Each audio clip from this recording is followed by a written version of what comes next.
Gears of War 2 Insane Mode Guide for nextgenwalkthroughs.com.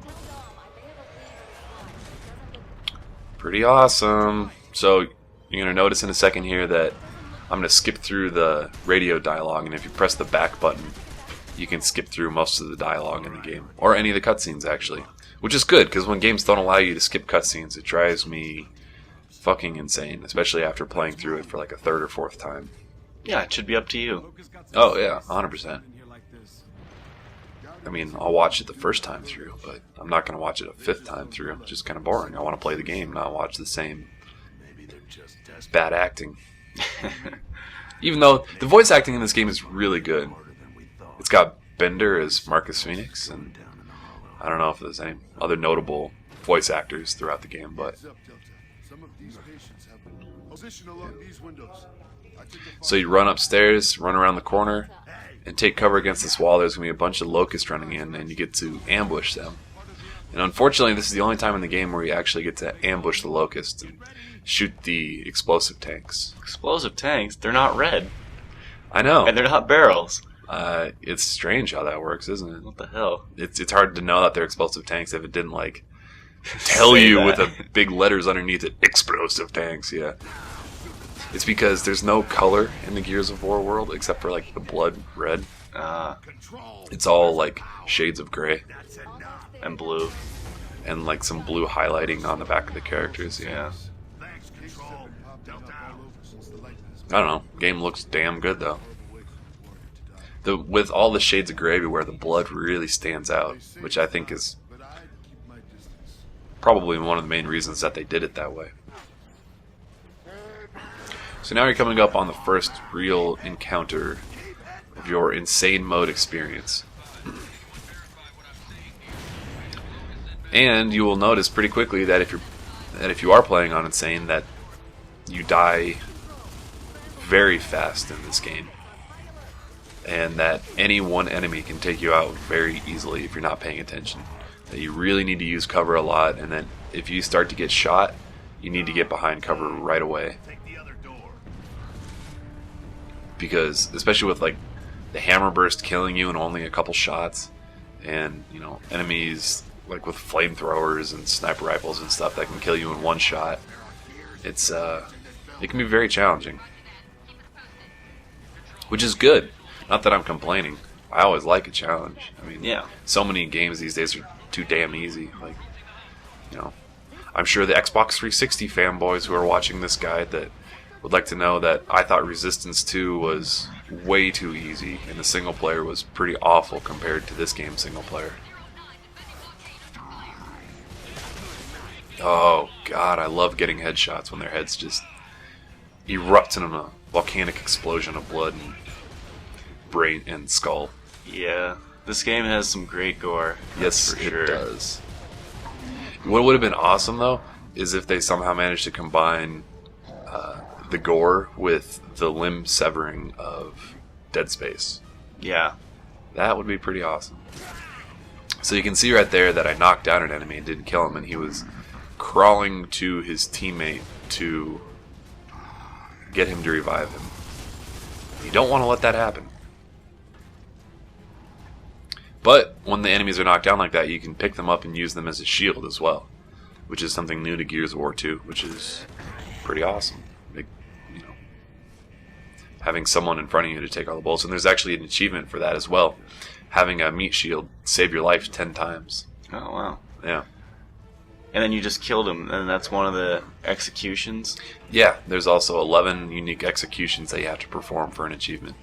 Oh, and you can see right there that I was ducking up and down while I was in cover. If you are against a wall that is tall enough for you to stand up fully against and not crouch against, you can press the left stick in and then you crouch. Unfortunately, you can't crouch while you're just standing out in the open. And so that's only for walls where you can get fully erect? Oh my god. Couldn't help it. So. Yes. Yes.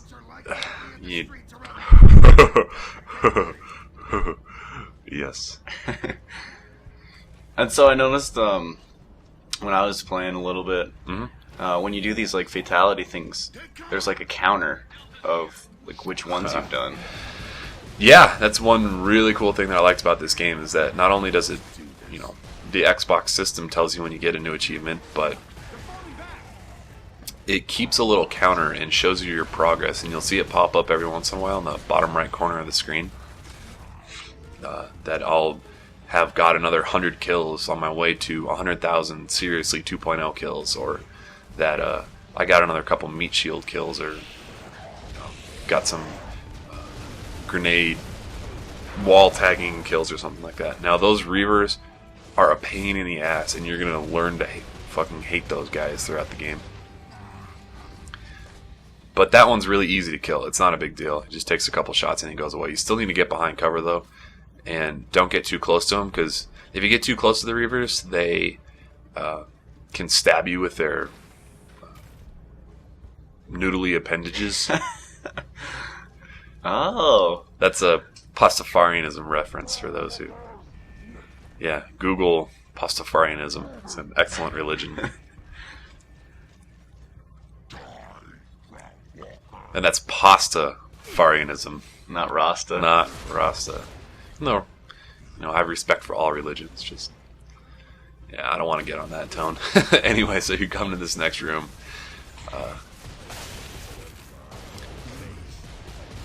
Yeah, just go for those headshots. On Insane, it can take a couple headshots to kill some of these guys. And you'll notice right there that I got a perfect active reload. And for those who don't know, active reloads not only speed up the reload time, but they can increase the amount of damage that you do. But that comes with the risk of fucking the second reload up and jamming your gun and not being able to fire for a couple extra seconds. Mm-hmm. But your gun will reload automatically sometimes? Reload automatically?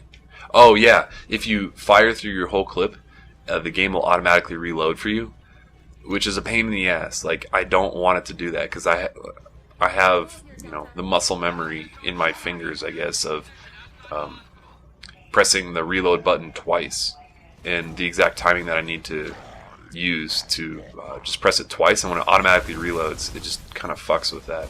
I don't like that. So it's the game's fault if you screw up a reload? Absolutely. Okay. I'm perfect in every way. Yeah. Yeah. I don't know. Active reloading is kind of a cool concept. It's just weird how they did it with like extra damage. Yeah. Because almost every, well, not almost every, but a lot of first-person shooters have kind of reload tricks that you can employ if you're, really good and skilled at the game. Like, even Call of Duty 4, you could cut short your reloading time by, like, double switching your guns. Or, I mean, it's a trick as old as, like, I don't know, Counter-Strike, or probably Unreal Tournament. It was probably something that Cliff Bleszinski saw in Unreal Tournament. I mean, I didn't play that game very much, but I don't know. Like, the pros are good enough to do it, and they just kind of dumbed it down so that everybody can understand. Yeah. That, there can be advantages had during reloading. Which is kind of a strange way to do it. I don't know. It's interesting. It's interesting. I haven't really played multiplayer enough in either game to fairly judge it as a competitive game, but so you see I'm using a meat shield here.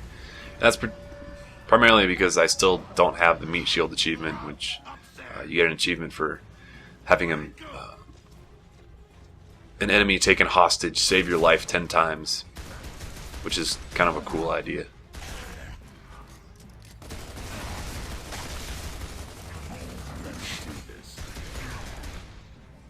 I wish I had a turbo controller, like old school Super Nintendo style turbo controller, that I could just hold down a button and it just fires off bullets. That'd be awesome for that pistol. Just, I can't. Nice sound effect. Yep. Sound like a retarded cat. Yeah.